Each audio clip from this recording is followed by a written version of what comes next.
Let's make a better character. Salutations! I'm Nyx, and you're watching A Little Charmfoolery, where we discuss all things tabletop.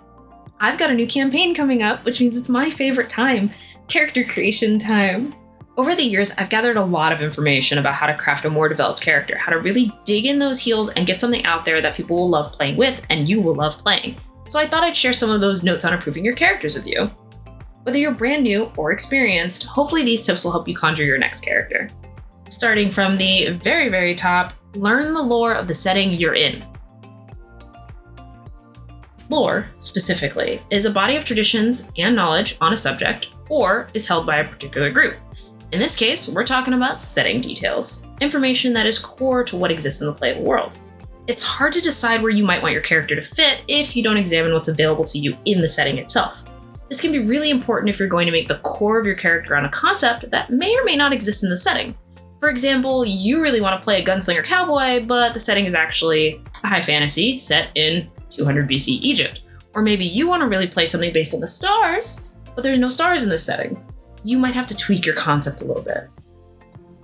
The best way to begin gathering information about the setting is to talk to your storyteller or game master.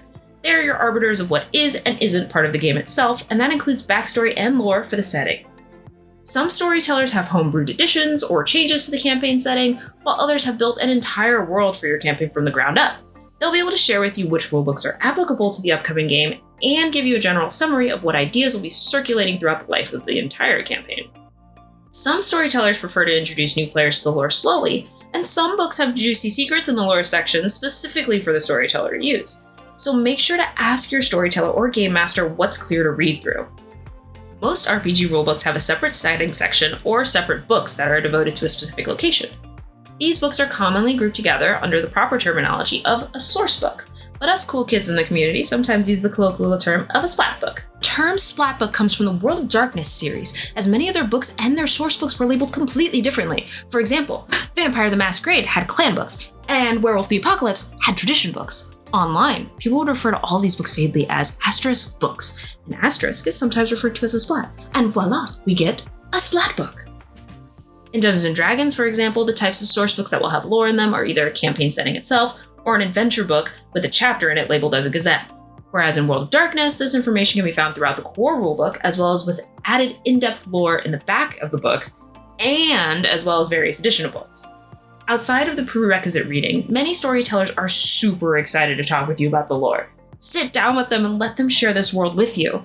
Usually this sort of conversation can be a great starting point for you and your storyteller to begin workshopping your character together. Also, your storyteller is going to love you for it.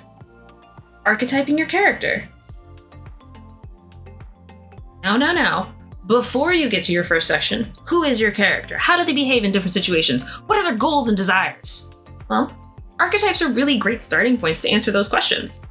Archetypes are your typical examples of a certain person or a thing. A character archetype is exceptionally useful for explaining who your character is to your other players and to yourself.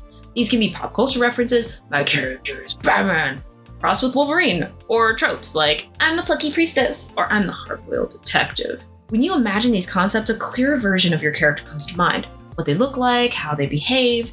If you need help finding a good archetype to begin with, I recommend TV Trope's archetypal character page. There will be a link in the description.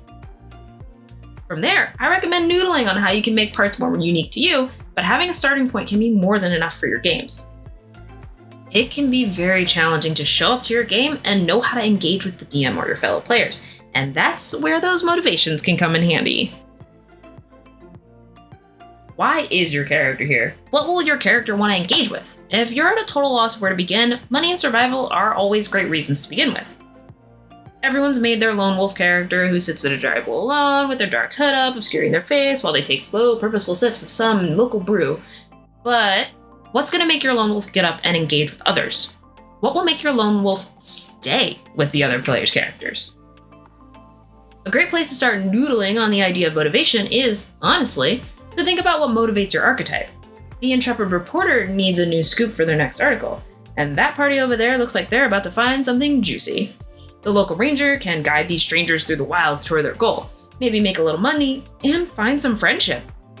If noodling alone doesn't provide anything you're really invested in, Branch out to using some resources. Search your archetype in any internet search provider and leaf through what's there. Once again, I recommend TV Tropes. They've done a great job compiling archetypes and the other tropes related to said archetypes on the exact same page. They're an amazing resource. If you're a personality test liker, there's plenty of insight to be gleaned there too. Do you want a character that fits a specific Myers-Briggs type or a Jungian archetype? Do you really want to play a Myers-Briggs INTJ, or maybe you're really drawn to the Jungian explorer? I personally like representing my characters with some tarot cards, but either way, you gotta get out there and research and read about them. A role in your role-playing game? It's more likely than you think. Some people don't realize how super beneficial it is for everyone at the table to talk about what role they want to play in the group dynamics. Honestly, it's essential. If you don't do anything else in this video, at least do this one. Even the most number-crunching tactical combat-only group can benefit from this. You can start with the simple, traditional combat holy trinity. The tank, someone who takes the damage in combat and keeps enemies focused on them to protect their allies. Damage, the buckaroo who does most of the butt kicking. And support, an ally who makes sure that the other players are effective and sometimes keeps them alive. From there, you can start to get really specific. Tanks can be magical or physical, control the battlefield, or maybe just be a huge pile of hit points. Damage can be split into melee or range damage, magic or physical. Support can be a controller, a buffer, a debuffer, or a healer. There's so much more than even just that, of course. This is extremely helpful for avoiding overlap and inefficiencies. 2 tanks and 2 damage dealers is great, until you have no form of support and your storyteller, possibly unaware of your party composition, didn't make sure you had potions or a healer. It's also super helpful for creating characters who can fit multiple roles. I've played and seen my fair share of tanks who also have healing capability, or damage dealers who can also debuff an enemy, or supports who control the entire battlefield with spells or social skills. Speaking of, there are social roles too.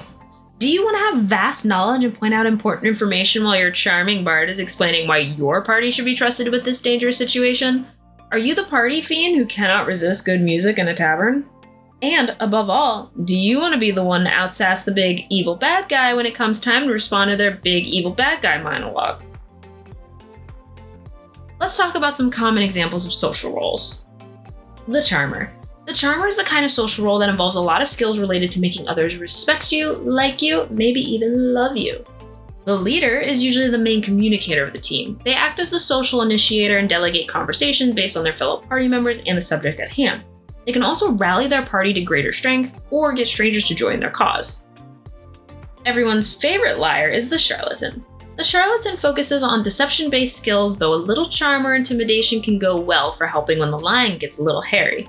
They can also double as other types of social roles in a pinch. The Strong Arm is where you get your tough talkers. They focus on intimidation-based skills so they can bully the opposition into submission with their words. And the Brain, which is one of my favorite talkers. They don't participate in every conversation as fully as other social roles, but the conversations they do partake in gain added value because of the knowledge they've elected to impart. The Brain focuses very hard on gleaning knowledge related to their skills and using those skills to add to social situations. And of course, there's many more roles and we could talk about them forever, so we'll stop there for this video. Much like your archetypes and motivations, choosing a role will help guide you when you're sitting at the table, in your first session, listening to the storyteller explain that you're standing in a dark forest, surrounded by wilderness, and pelted by the rain, on a mission to find where a pack of bandits have holed up. I hope these tips help you craft your first character or expand on your next one. Thank you so much for watching to the end of the video. If you liked what you heard today, make sure to do the things in the below place, like and subscribe, it's down there. If you'd like me to expand on a topic presented here, or you have some fun tips to share too, leave a comment. And until next time, go make a little Charmfoolery.